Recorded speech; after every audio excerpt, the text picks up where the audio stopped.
Zukotapa amasung Mount Iso Singda lamai changlibadu Indian Air Force ki helicopter yauna kannaba thabak paikhale Senapati district ki Zukotampak amadi Mount Iso Singda lamai changlibadu kannana bangarangdagi Mount Tadubi police ki kangbu Tadubi Fire Brigade Forest Department SDRF NDRF amasung Maugi khunja singna mafam aduda changsinduna mai kanbagi thabak yamna kana chathari mai kannabagi thabak asida Indian Air Force ki helicopter amasu mangjawnana semsaduna laikre mai sakpa asina maru oina Zukotampak ta hoba pambi sing amadi akoibagi phibam da chauna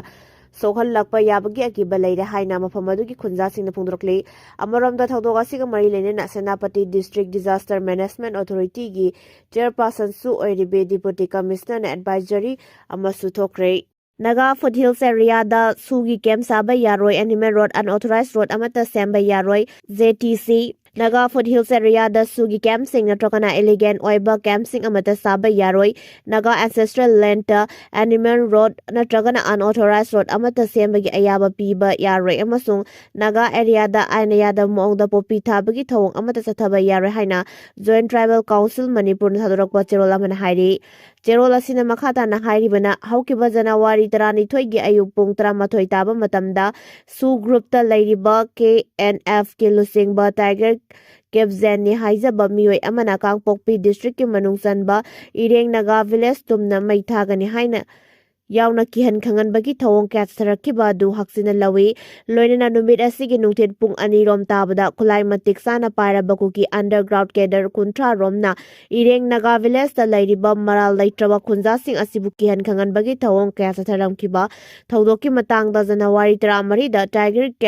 Kibzen amasung KNF ki cadre singgi mathakta Kangpokpi district ki Gamnom Super Maina Police Station da FIR file tokhiba laikre masiga loinana working committee on Liang Mai Naga Council na Union Home Minister Manipur ki Governor Union Home Secretary NIA ki DG Chief Secretary DJP Security Advisor IGAR Shout IGARES Kangpok Pigi DC amasung SP da thawdok asida chenariba mioi singi mathakta action lawkhatnaba petition fine tawgiba laikre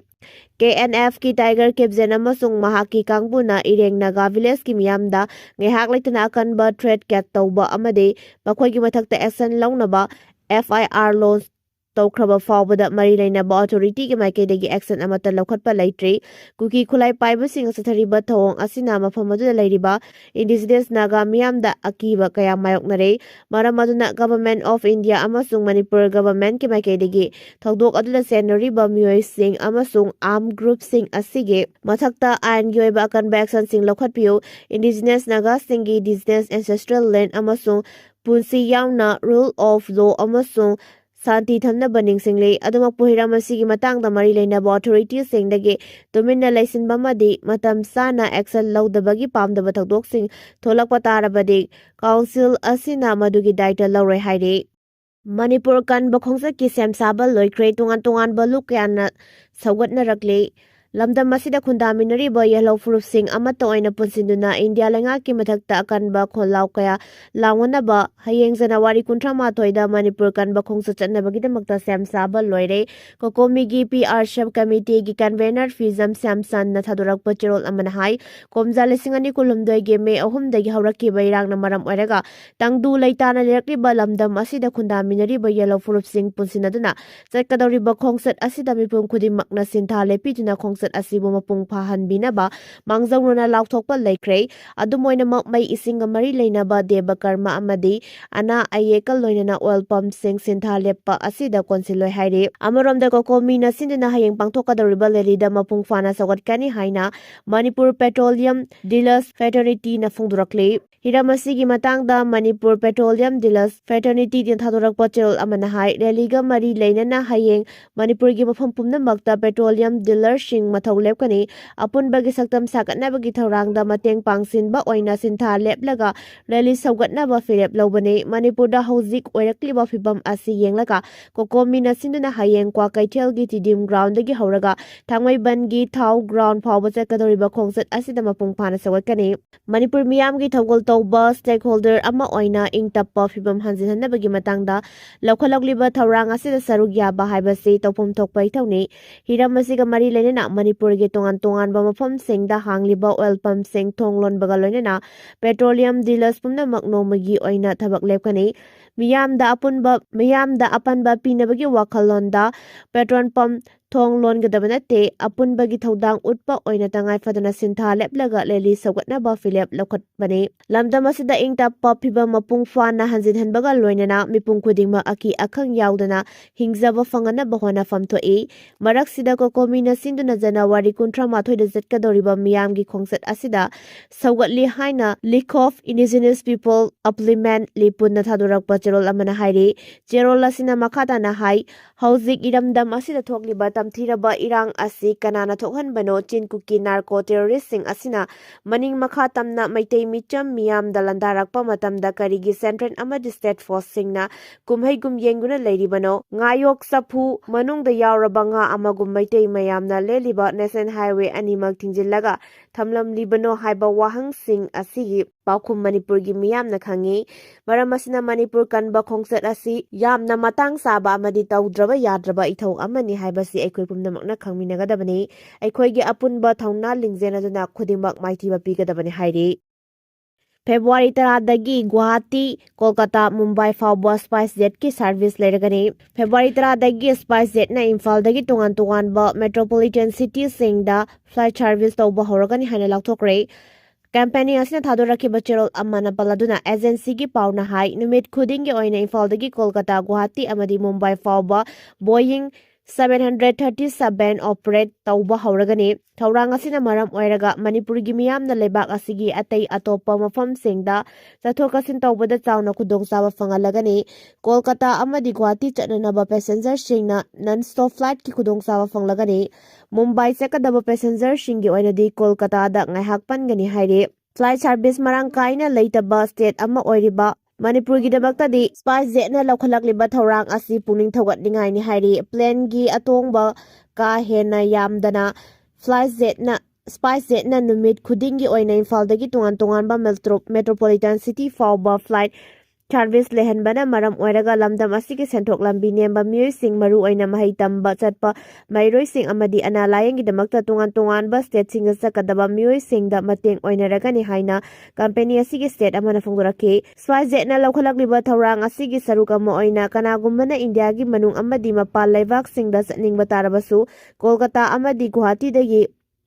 connecting ꯐ꯭ꯂꯥꯏꯠꯀꯤ ꯈꯨꯗꯣꯡꯆꯥꯕ ꯂꯩꯍꯟꯒꯗꯧꯔꯤ꯫ ꯍꯤꯔꯝ ꯑꯁꯤꯒꯤ ꯃꯇꯥꯡꯗ ꯁ꯭ꯄꯥꯏꯁ ꯖꯦꯠꯀꯤ chief business officer ꯗꯦꯕꯣꯖꯣ ꯃꯍꯥꯔꯁꯤꯅꯤꯅ ꯍꯥꯏ ꯑꯋꯥꯡ ꯅꯣꯡꯄꯣꯛ ꯂꯝꯗꯝꯗ ꯈꯣꯡꯗꯥꯕꯒ ꯂꯣꯏꯅꯅ ꯂꯝꯗꯝ ꯑꯁꯤꯕꯨ ꯏꯟꯗꯤꯌꯥꯒꯤ ꯑꯇꯩ ꯑꯇꯣꯞꯄ ꯃꯐꯝꯁꯤꯡꯒ ꯁꯝꯅꯍꯟꯕꯒꯤ ꯄꯥꯟꯗꯝꯗ ꯑꯅꯧꯕ ꯐ꯭ꯂꯥꯏꯠ ꯁꯥꯔꯚꯤꯁꯁꯤꯡ ꯂꯩꯍꯟꯅꯕ ꯊꯧꯔꯥꯡ ꯂꯧꯈꯠꯂꯛꯄꯅꯤ꯫ ꯃꯇꯝ ꯀꯌꯥꯒꯤ ꯃꯃꯥꯡꯗꯒꯤ ꯍꯧꯅ ꯏꯝꯐꯥꯜ ꯑꯃꯁꯨꯡ ꯂꯩꯕꯥꯛ ꯑꯁꯤꯒꯤ ꯇꯣꯉꯥꯟ ꯇꯣꯉꯥꯟꯕ ꯃꯦꯇ꯭ꯔꯣꯄꯣꯂꯤꯇꯟ ꯁꯤꯇꯤꯁꯤꯡ ꯁꯝꯅꯍꯟꯅꯕ ꯀꯝꯄꯦꯅꯤ ꯑꯁꯤꯅ ꯍꯣꯠꯅꯗꯨꯅ ꯂꯥꯛꯈꯤꯕꯅꯤ꯫ ꯅꯦꯁꯅꯦꯜ ꯍꯥꯏꯋꯦꯁꯤꯡꯗ ꯃꯤꯌꯥꯝꯅ ꯑꯀꯤ ꯑꯈꯪ ꯂꯩꯇꯅ ꯆꯠꯊꯣꯛ ꯆꯠꯁꯤꯟ ꯇꯧꯕꯒꯤ ꯈꯨꯗꯣꯡꯆꯥꯕ ꯐꯪꯗꯕ ꯃꯔꯝꯅ ꯁ꯭ꯄꯥꯏꯁ ꯖꯦꯠꯀꯤ ꯑꯅꯧꯕ ꯐ꯭ꯂꯥꯏꯠ ꯁꯥꯔꯚꯤꯁ ꯑꯁꯤꯅ ꯃꯤꯌꯥꯝꯗ ꯆꯥꯎꯅ ꯈꯨꯗꯣꯡꯆꯥꯕ ꯐꯪꯍꯜꯂꯒꯅꯤ ꯍꯥꯏꯅ ꯊꯥꯖꯔꯤ꯫ UNCꯒ ꯀꯨꯀꯤꯒ ꯌꯥꯅꯈꯤꯕ ꯋꯥꯐꯝ ꯍꯟꯗꯣꯛꯅꯕ ꯂꯨꯞ ꯑꯍꯨꯝꯅ ꯗꯤꯃꯥꯟ ꯇꯧꯈ꯭ꯔꯦ KNOꯅ ꯊꯥꯒꯠꯂꯛꯂꯤ꯫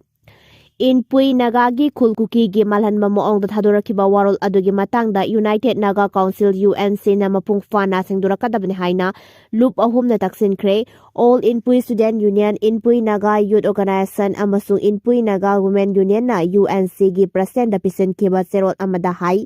ꯀꯨꯀꯤ, ꯏꯟꯄꯤ, ꯃꯅꯤꯄꯨꯔ ꯑꯃꯗꯤ UNCꯅ ꯖꯅꯋꯥꯔꯤ 23ꯗ ꯊꯥꯗꯣꯔꯛꯈꯤꯕ ꯖꯣꯏꯟꯠ ꯁ꯭ꯇꯦꯠꯃꯦꯟꯠ ꯑꯗꯨ ꯄꯥꯔꯨꯕꯗ ꯑꯉꯛꯄ ꯄꯣꯛꯏ꯫ ꯅꯥꯒꯥꯁꯤꯡꯒꯤ ꯑꯦꯄꯦꯛꯁ ꯕꯣꯗꯤ ꯑꯃ ꯑꯣꯏꯔꯤꯕ UNCꯅ ꯀꯦꯁꯣꯡꯂꯨꯡ ꯚꯤꯂꯦꯖꯕꯨ ꯀꯨꯀꯤꯁꯤꯡꯒꯤ ꯈꯨꯜ ꯑꯣꯏꯅ ꯁꯛꯈꯪꯕꯒꯤ ꯃꯑꯣꯡꯗ ꯊꯥꯗꯣꯔꯛꯈꯤꯕ ꯆꯦꯔꯣꯜ ꯑꯗꯨꯅ ꯆꯃꯝꯅꯕ ꯄꯣꯛꯍꯜꯂꯦ꯫ ꯃꯐꯝ ꯑꯗꯨꯗ ꯀꯦꯁꯣꯡꯂꯨꯡ ꯀꯧꯕ ꯈꯨꯜ ꯑꯃꯠꯇ ꯂꯩꯇꯦ, ꯂꯩꯉꯥꯛꯀꯤ ꯔꯦꯀꯣꯔꯗꯇꯁꯨ ꯌꯥꯎꯗꯦ꯫ ꯀꯨꯝꯖꯥ 2018ꯇ ꯏꯟꯄꯨꯏꯒꯤ ꯂꯝꯗ ꯐꯥꯔꯝ ꯍꯥꯎꯁ ꯑꯅꯤꯈꯛ ꯁꯥꯈꯤ꯫ ꯇꯥꯟꯐꯣꯏ-ꯃꯣꯟ ꯑꯦꯔꯤꯌꯥꯗ ꯐꯥꯔꯝ ꯍꯥꯎꯁ ꯑꯅꯤ ꯁꯥꯈꯤꯕ ꯑꯗꯨ ꯀꯁꯇꯃꯔꯤ ꯂꯣ ꯅꯠꯇ꯭ꯔꯒꯅ ꯍꯤꯁꯇꯣꯔꯤꯀꯦꯜꯒꯤ ꯑꯣꯏꯕ ꯃꯑꯣꯡꯗ ꯈꯨꯜ ꯑꯣꯏꯅ ꯁꯛꯈꯪꯕ ꯂꯩꯇꯦ꯫ ꯁ꯭ꯇꯦꯠ ꯂꯩꯉꯥꯛꯅꯁꯨ ꯈꯨꯜꯅꯤ ꯍꯥꯏꯅ ꯂꯥꯎꯊꯣꯛꯈꯤꯕ ꯂꯩꯇꯦ꯫ UNC ꯑꯃꯁꯨꯡ ꯀꯤꯝꯒꯤ ꯖꯣꯏꯟꯠ ꯁ꯭ꯇꯦꯠꯃꯦꯟꯠ ꯑꯗꯨꯅ ꯃꯤꯌꯥꯝꯗ ꯆꯃꯝꯅꯕ ꯄꯣꯛꯍꯜꯂꯦ ꯍꯥꯏꯅ ꯄꯜꯂꯗꯨꯅ ꯆꯦꯔꯣꯜ ꯑꯁꯤꯅ ꯍꯥꯏ ꯑꯆꯨꯝꯕꯗ ꯌꯨꯝꯐꯝ ꯑꯣꯏꯗꯕ ꯑꯃꯁꯨꯡ ꯀꯥꯡꯂꯨꯞ ꯈꯨꯗꯤꯡꯃꯛꯅ ꯌꯥꯅꯤꯡꯒꯗꯕ ꯃꯑꯣꯡꯗ ꯊꯕꯛ ꯄꯥꯏꯈꯠꯀꯗꯕꯅꯤ꯫ UNC na lam amadi right ka mari lainaba hiramsing haksina lawbaga loinana tarai na thabak tawroidabani ke songlungbu Kuki gi khul ama oina sakangbagi moongda thadorakiba joint statement adugi matangda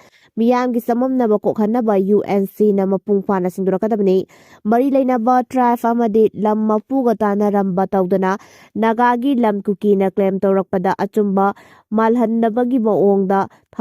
thadorakiba cherol adugi matangda mari chumna wafam phongdoktuna chamamnaba kokhangadabani haire amaromda Jelingyarong United Front Kamsongi kangbuna ke songlung village maitharambadagi tholakliba wathok asigi matangda matam sana mijeng changlakpagidamakta GPRN NSCN gi atokilonsar amadi NNPZ gi convener and Kitobi Zimobi bu Kuki National Organization KNO gina thagat phongdokre KNO gi President PS Haukip Nat and Kitobi Zimomi da thakiba cherol amada hai sahi ani makhai hena tharak tholakiba kaluki irang na maram oiraga mi paiba poklaba miyamgi pungning phathanabagi damakta NSCN na lakhalakliba thawrang adu singthaningai ni nungsi chanana himminaba haiba NNP gi wakhalon buikai kumnaba ulli hairi Churasampurgi Kuki amadagi kani keji kuntra taruk phagatpa ngamkhre Churasampur Police KSP Gaurav Drogragi mijeng makhada district asigi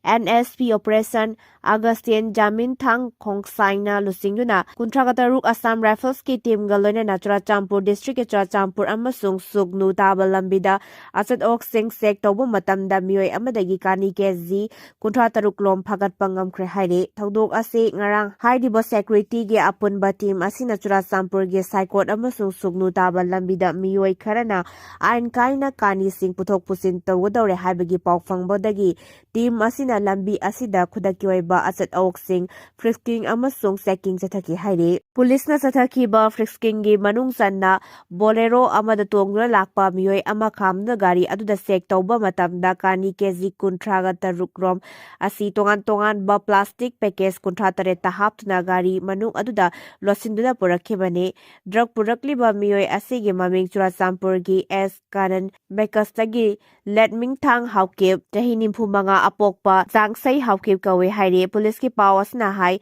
Let Ming Tang Taurakliba Borero Adu Yamna, Singnaba Moong security Singna Lambi the Frisking Toba, Laiba, Uba Matamda Mamai Lejuna Sena Bahonake, Adubu Security Forcing na Kulay Tuna Borelo Dubutara Duna Faki Haide, Kaniga Korana Parabal, Leming Tang Churasampu Police Station da Makhataba Ligan Excel Law na Bagdabagta Kusina Kre Haide. European Union na Iran gi IRGC terrorist group ni Takhre Iran gi Islamic Revolutionary Guard Corps IRGC bo terrorist group ni haina European Union na Takhre mamang sahi gi loisilakpa saruk amasung sahi asigi arngan masarukta ing tapna protest tawkiba mioi Singda ka henba thong chathakiba IRGC gi mathakta akhanama mijeng changba oina European Union gi wafam asi phungdorakpani EU gi foreign policy Chief Kaza Kalas na hai Iran gi military force adu Al-Qaeda amadi ISIS kumba terrorist group singa sakmanaba thakta leire kumja 1948 gi Islamic Revolution matung tarakpada lingkhatliba IRGC na achauba military force ama oirakpaga loinana Iran gi nongthak lekha amasung samudra gi saruk sing ngak senbagi thodang lauri chaurakna active personnel lakh amaga lising marifutara rom leiba military force asina leibaki maru oiba missile amadi drone program sing control tawri loinana EU na makhatarakpada IRGC gi support network pumnamak thingjinana ba pakhalakpa yai haire